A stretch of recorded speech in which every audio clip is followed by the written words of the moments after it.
What's going on, YouTube family? Back with another video. But before we dive into this video, guys, make sure you guys turn on the notifications so you can get these videos when they come out. But subscribe, engage in the comments. Let me know your feedback also, to keep this channel going. But I wanted to drop this video today to talk about something that I'm starting to see. It's something that's not bad, but it's not a market where you don't fully understand the macro picture.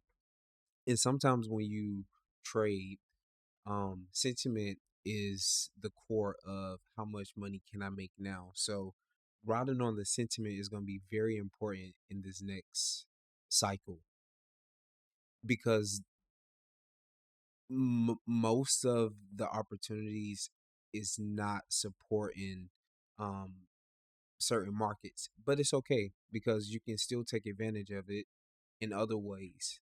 And I'm going to go through that in this video.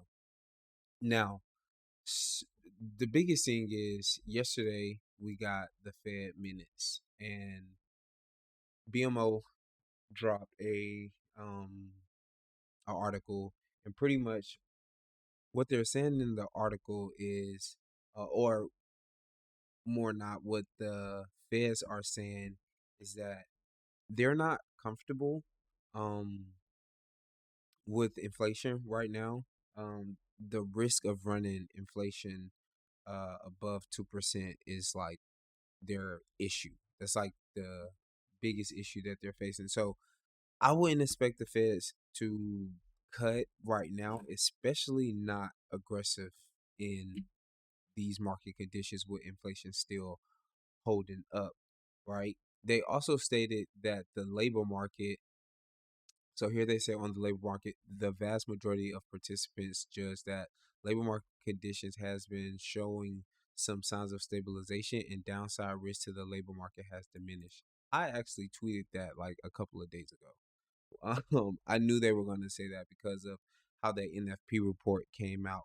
But the job revisions definitely raised concern about the U.S. economy and how it's priced, and that goes into how GDP is propped up and how these risk assets could be overvalued. So there's some risk there, but I don't think it's any panic of like a crazy stock market crash. Maybe like some corrections that we may get here and there until we see something that crack that really cracks the that risk on run. We probably won't see a crazy pullback, but the chances are there. And it's probably going to be when the labor market actually starts to show the weakness. But at the beginning of the year, I don't think we're going to see it. But going into the summer, we probably start to see some weakness in the labor market. But the Feds right now are saying that the labor market is okay. Before they were scared, that's why they cut interest rates last year. So they cut interest rates in 2020, I think it was 2025. Yeah, it was 2025 they cut interest rates, but then they have stopped. So that's pretty much what they're saying. So I don't want to, the dollar is going to be supported by this, and we're going to hop into the technicals, and that's why I'm leaning more towards a hawkish dollar short term right now. But I am going to position myself for a really nice opportunity in another market if the dollar decides to just consolidate, or if it just doesn't decides to break higher. But there are some things that can sneak up on a dollar where we can get these spikes. So I'm not really going to short DXY, but I'm going to take an opportunity in another market that will benefit me if DXY was to pull back. And those are my long-term positions. So pretty much DXY is probably going to have a nice rally. The Fed minutes showed the hawkish tilt at the January FOMC meeting. So, I mean, that pretty much, it only tilts in one direction, which is hawkish. So, if we look at DXY, yeah, I'm going to hop into fundamentals and things like that as we go. But um, I want to follow the technicals with the macro. So if we look at DXY, the biggest thing that is my concern right now is really this support zone, right? Which makes sense. Whole numbers, 200-day moving average. it all makes sense. Even if I was to draw my fib from the low to the high, I clearly can see that the 78.6 is a opportunity where we can fall. We already broke. We're creating these lower lows, so it is showing that the dollar is, if not, it's not a collapse. It's not a structural. It's more of like a correction back to repricing the U.S. economy. That's what it is. So if you were to look at this long term and you wanted to use solid risk management, then obviously the risk to reward setup is in your favor, even if you put your stop below.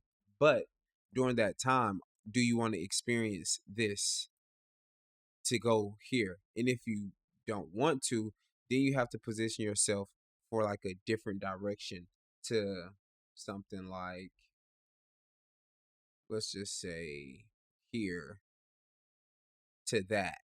Does that make sense? So you can hedge the opportunity down, but we're gonna talk about why it would do this. And this is kind of like where I'm at with the dollar. I'm not gonna physically short DXY though. But like I said, I'm going to take other opportunities that will have an effect if DXY does play out like this.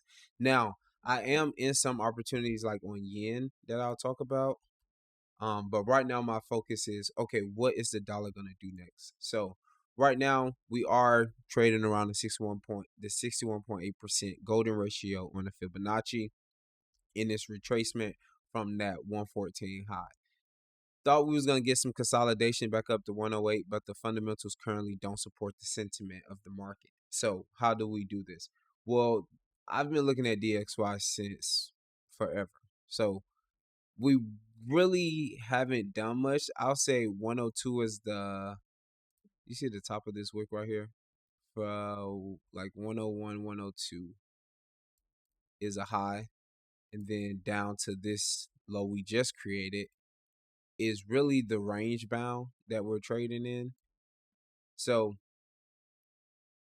probably just gonna do this, and we've been doing this since April of 2025 when the stock market had that nice pullback and then the dollar spike, and we just been kind of trading in that low. So this is why I think the dollar can pull back up to that 100 level, and then we may get a spike. The Supreme Court still hasn't made their ruling on Trump tariffs, and that can play a part in the dollar strengthening. Not only that, if we look at 10-year real rates, 10-year real rates are starting to pick back up.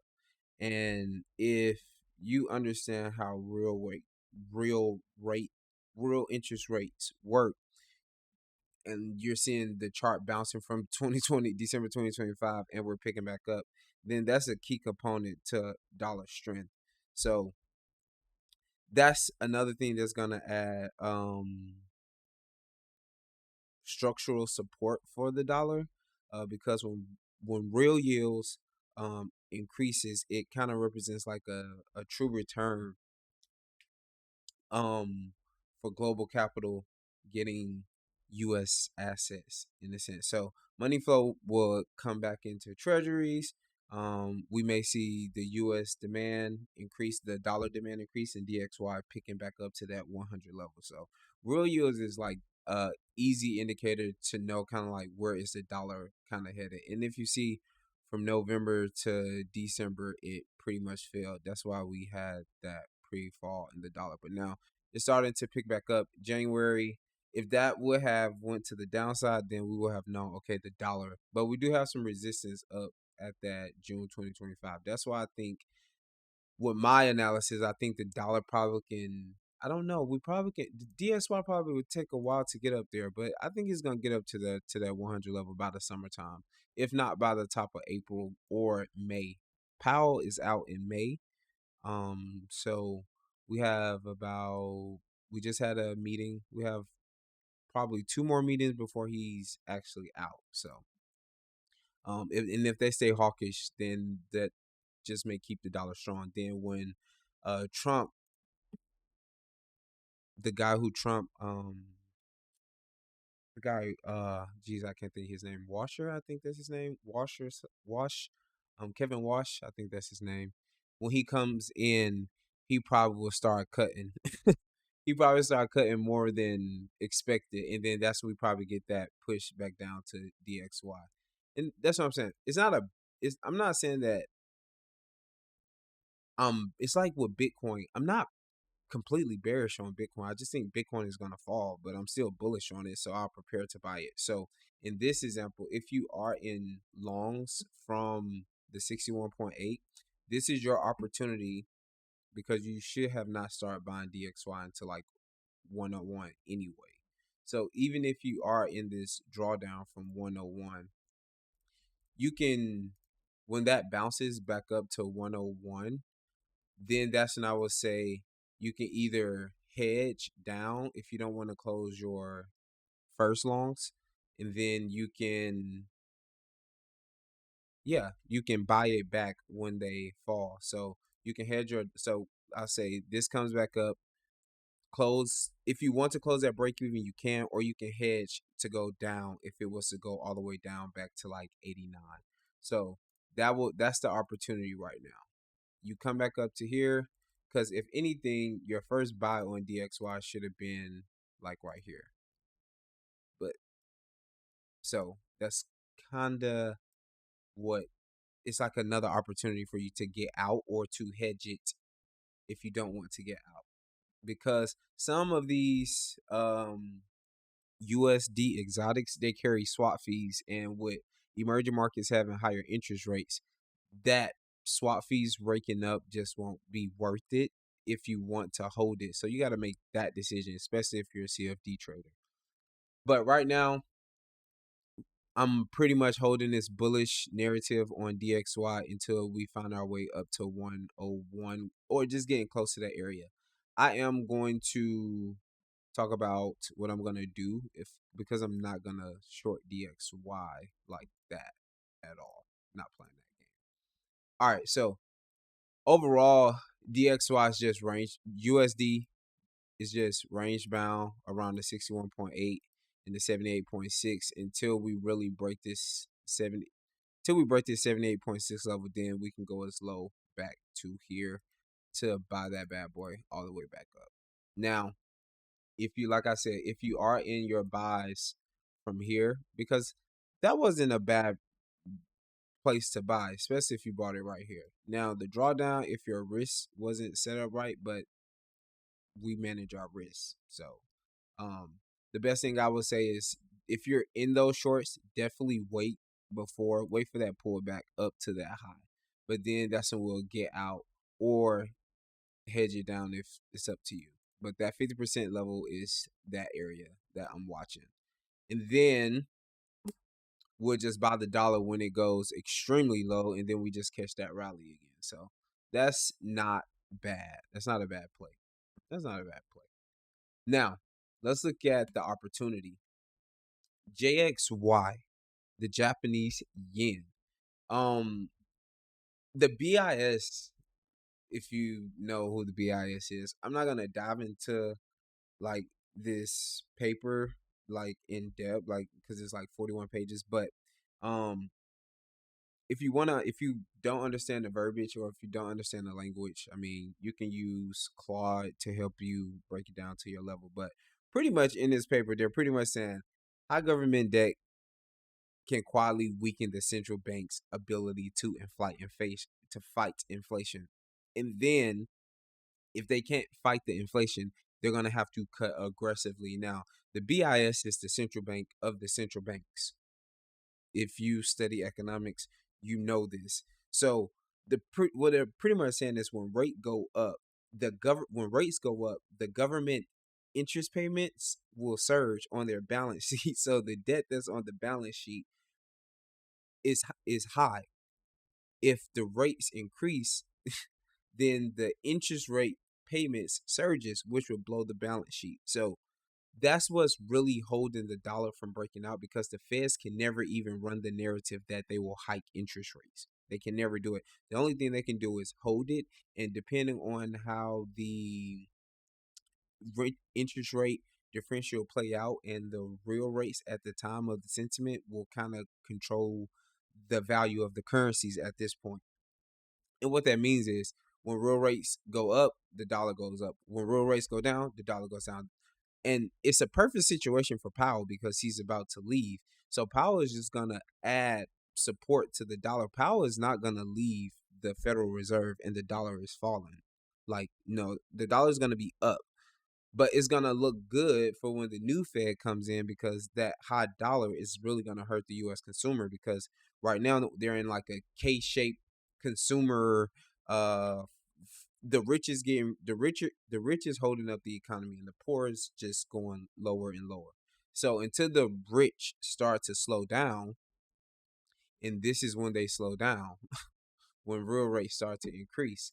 So what that means for the Japanese yen, the carry trade will start to reverse. And if you look at this, this is like an amazing support, even from this resistance. I know that looks crazy, but that's the best opportunity the market is giving us right now. Now, this is on the monthly, so we'll have to dive into the daily to see what price is doing now. So right now on the yen, we are expecting the dollar to, oops, let me delete that. We are expecting the dollar to increase short term. So we definitely probably can get a nice consolidation on this bad boy. It ran into that 200-day. We can consolidate even back down to this low, but this is the opportunity. Somewhere down here in this area, that's the opportunity. And on the monthly, it looks even better because how high that bad boy can go just off of the fibs from the high to the low, that boy can go up to 81. They were now the thing about Japan, inflation is about to take off.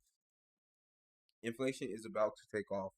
The yen being this weak for pretty much a very long, really since 2024, inflation is about to take off and they're going to just have to hike interest rates.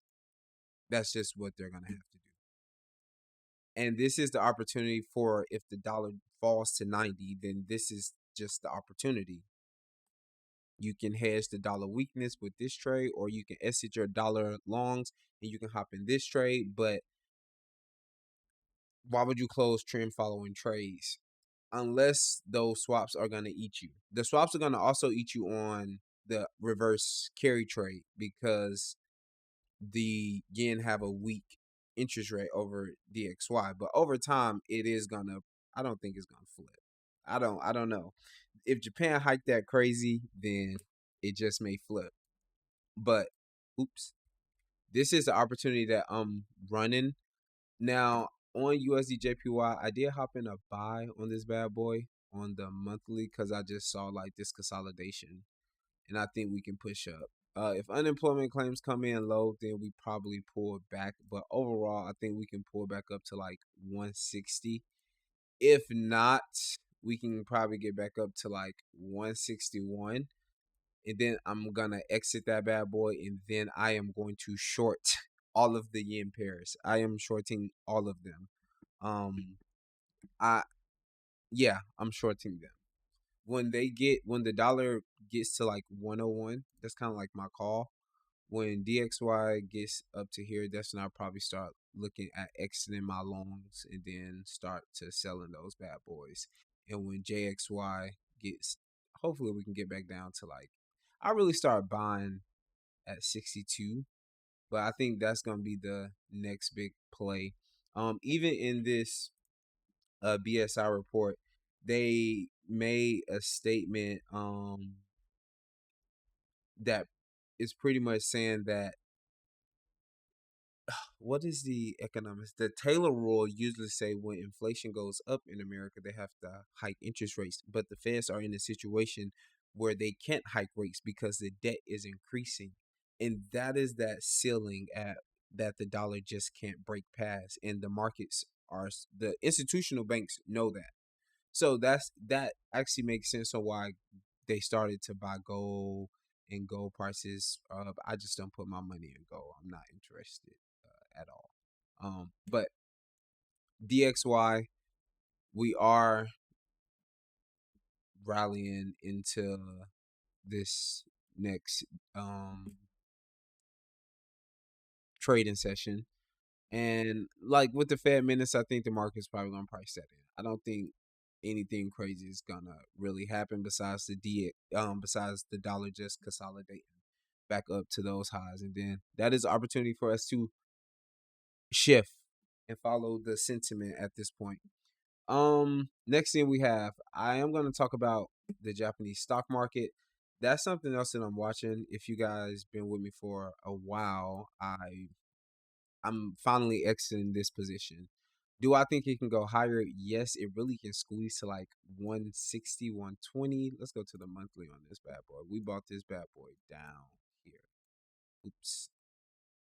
So, and if you can see, this is like the inverted version of JXY, literally. So, this was a nice trade that we took. So I am expecting to short this bad boy too, because when interest rates increase, we already know what happened back in October 2024. Um, I was actually in this intervention. I bought it at the bottom, and then they kind of had another little weak intervention here, and I bought it again, and it took off. So, um, that was a this actually made stock markets fall too. This was a 38%, I mean a 28% drop when they hike interest rates that one time. So even from these all-time highs, this boy can fall to like 42 at minimum. Yeah, at minimum 42, and may get some breather, and then we can continue to fall lower if the yen gets stronger, because the the companies are not gonna like the high interest rates. People are not like, stocks fall when interest rates go up. That's just it. That's the easiest way to put it. And when that happened, you have the reverse carry trade. Now, the only thing is we have to time it, because you are gonna pay swap fees on it. So let's wait for this dollar to get this last knee jerk rally, and then that's when we can move into hedging DXY with the reverse carry trade. And then I'm gonna end this bad boy because I have to run. Bitcoin. Listen, based on this report, this is very, very bullish BTC. Not even just BTC, just bullish crypto. How they talk about transmitting payments, just the infrastructure of stable coins. Like I said, read the doc, use AI to help you if you don't understand the language. But it fully supports Bitcoin. But here's my problem with Bitcoin. I mean, draw a feel from this last cycle. We ran into, I mean, it makes sense. 50% lined up, broke out, ran into 126, sold off. Now, 70K is really the level that we have to watch. It's literally rejecting it. It's rejecting it at the 50%. Bitcoin, in my eyes, with the pressure of AI, AI capex, the revenue that they're spending is not, the profits aren't showing up. So that's gonna make crypto bleed first. And let's see, when we look at the next direction for crypto, if you've been on my channel since last year, sold crypto at 120, sold Bitcoin at 120, then I sold it again at 113. So my shorts are paying off big time. But that 70K is really the wall. So if anything, we'll fall back to 57 and then fall as low as 38. But that boy is going to go. Same thing with the dollar. It's like, I'm not bearish Bitcoin, but it's like one of those. It's like I'm bullish on Bitcoin. I definitely want to get in, but it's like, where do I want to get in for the best price? And I think that 78.6 could be a really nice bounce. All the fear of Bitcoin going to zero, that stuff is for people who don't understand assets. But I think that will be a nice bounce. It even holds right at this range that it came back into. If you see right here, when it broke out, it came back and retested down there. So this will be nice to get on BTC. And even if now, it's all about how you buy. If you buy leverage contracts like CFD or futures, watch your leverage, obviously. But if you're buying a spot, you probably can at minimum have like a 30% drawdown, which is a-okay for that return. 30% drawdown for a 177% return. So it's all about how you're gonna play it. Right now, the sentiment is still bearish on BTC, probably down to like 40K, and then that's when that bad boy is gonna run again. So it at least consolidate, and that consolidation would just be from 40K to all time high, pullback, breakout, but it's definitely going to a fucking million. So that's gonna be the last dip that you probably want to even look into buying. 40 is the, I think it's the bottom, at least for a nice consolidation back up to 120, because that's what's gonna happen, especially if the dollar weakens down to like 90.89. So that's all I got for y'all. Ran over 25 minutes. Just I mean, if you are trying to find opportunities in the markets right now,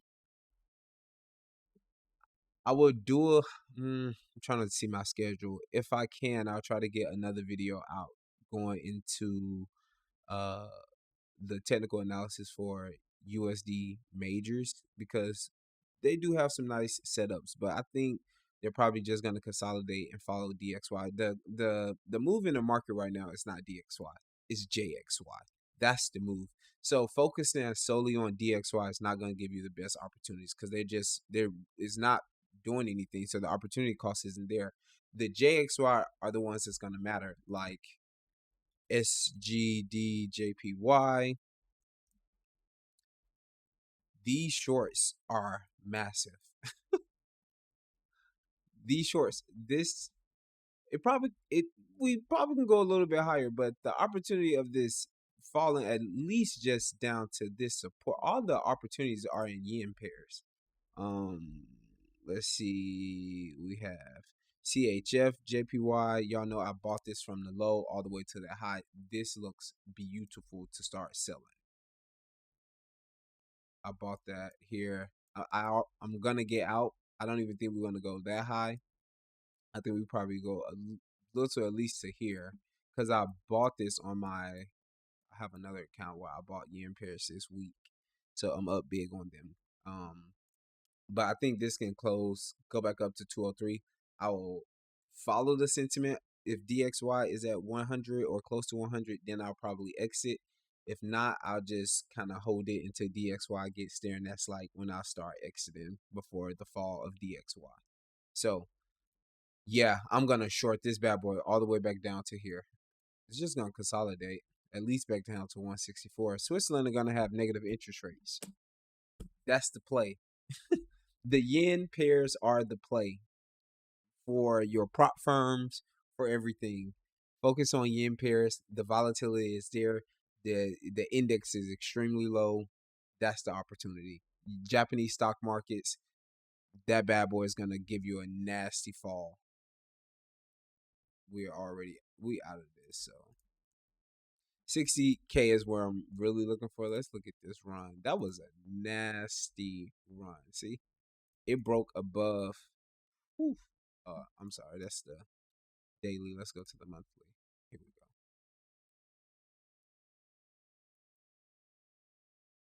This is really the low. Exactly. That makes perfect sense. This can literally fall all the way back down to like 24.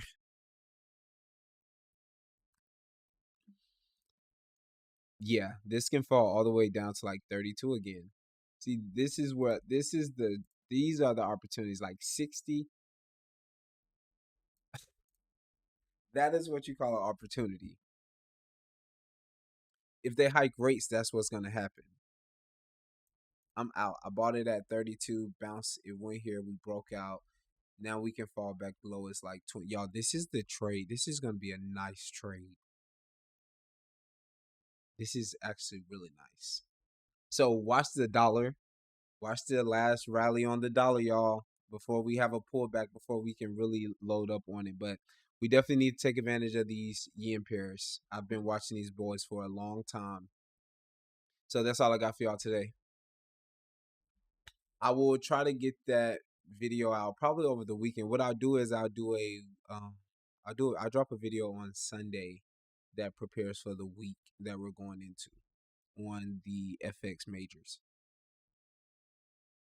But again, let me know in the comments what you guys think. Don't forget to comment, subscribe, and turn on your notifications so you get that notification when that video drops on Sunday.